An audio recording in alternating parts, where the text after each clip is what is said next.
address. Florence was born in Fisherville, Massachusetts in 1910. Florence was born in a family that spoke French at home and English on the street. She was an astute young woman, and she very quickly learned that if you spoke French on the street, people looked down on you. In fact, people looked down on you if you admitted you were from Fisherville. So pretty early on, she started planning her escape from Fisherville. So one of the first things she did was she had a very elegant figure and a good eye for clothes. And over time, she learned more and more about how to dress well. And she dressed like somebody who wasn't from Fisherville. And she worked in the perfume counter at Filene's and always impressed everyone with her great sense of style. One day, she met Albert. And Albert was also quite taken with her. And she was pleased with him because he was 5 years older and already had a car dealership. He was already a man of the world. Florence and Albert married in October of 1929, 2 weeks before Black Tuesday. Al, over time, his auto dealership closed. It didn't happen in a moment. You hear about the Depression, but it all just kind of slowly slid away. But Al was a hard worker, and he found a job at the mill. And he worked in the mills, and he always had a job every day throughout the entire Depression. Florence was very proud of that. Florence had her firstborn son, Ronnie. Ronnie was wonderful. What a delight. Now, a lot of mothers claim that they have the sweetest, the best, most wonderful, cleverest child. Florence knew she was the only one that had it right. Ronnie was a delight, but he was also inquisitive. And he would get in pots and pans and clean things up. And she'd go to yell at him, but he'd look at her with that clever little, sneaky little smile. And she really couldn't get too mad at him.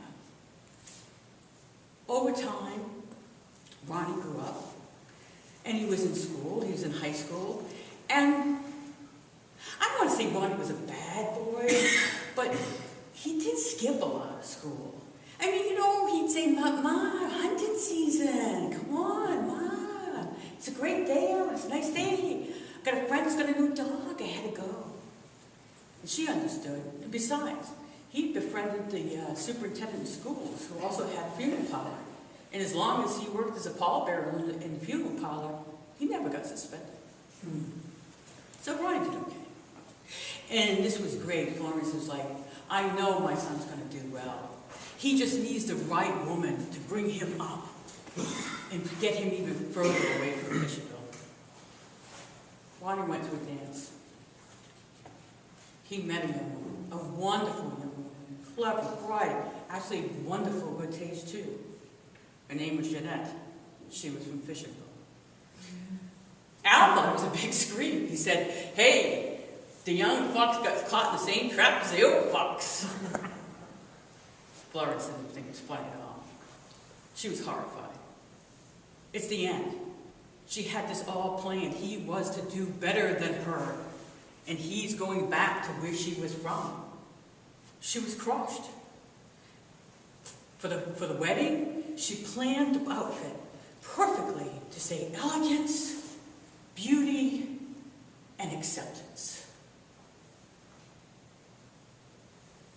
Jeanette's mother wore chartreuse and black.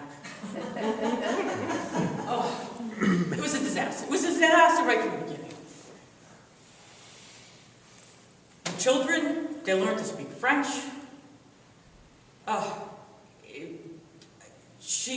Florence just knew he could not be happy. Ronnie could not be happy. Her poor son stuck in this marriage with these children that were just wrong for her. How could this be? And she tried to take care of him, but he had it hard. So yeah, he drank too much.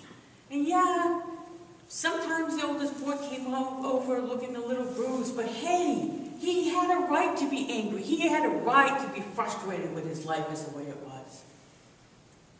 Life wasn't kind to Ronnie. It wore on him quickly. By 42, he'd already had 2 heart attacks. When he was 43, Ronnie's daughter called her up. Told her the bad news. Ronnie had passed away. Florence couldn't help herself. The words just came out. She knew it was wrong and she was saying it, but it just came out. I knew you people would kill him one day. Ronnie's daughter hung up, and Florence was alone, mourning by herself. Florence outlived Ronnie by 12 years. When she did pass away, her youngest son, Dickie, and his wife had to make the arrangements. Now, Dickie's wife would not have been the person that Florence would have picked to pick her outfit that she was going to be buried in for the rest of her life. I mean, the girl would not give up her white go-go boots long after fashion and good taste said she needed to get out of them.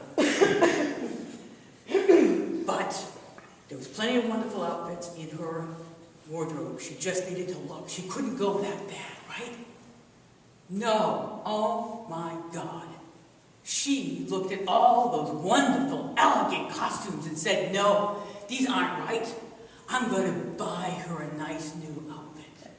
She went to the store and bought a pink polyester dress with ruffles and elastic wrists on her ruffles and wrists. Oh, it was awful. It was just awful. She was horrified. Here is Florence, dead in her coffin, laid out at the wake. Everyone can see her in the hideous outfit, and all she could think is, oh my goodness, now I understand what they mean by I would be caught dead in it. I am caught dead in it. This is awful. And everybody who went by, you could see they were noticing the dress. That awful, hideous pink dress. They were all tittering behind her, and she knew they noticed it. Ronnie's youngest daughter, when she came up to the coffin, she actually gasped out loud at the horror of it. Oh, the wonderful girl, she understood.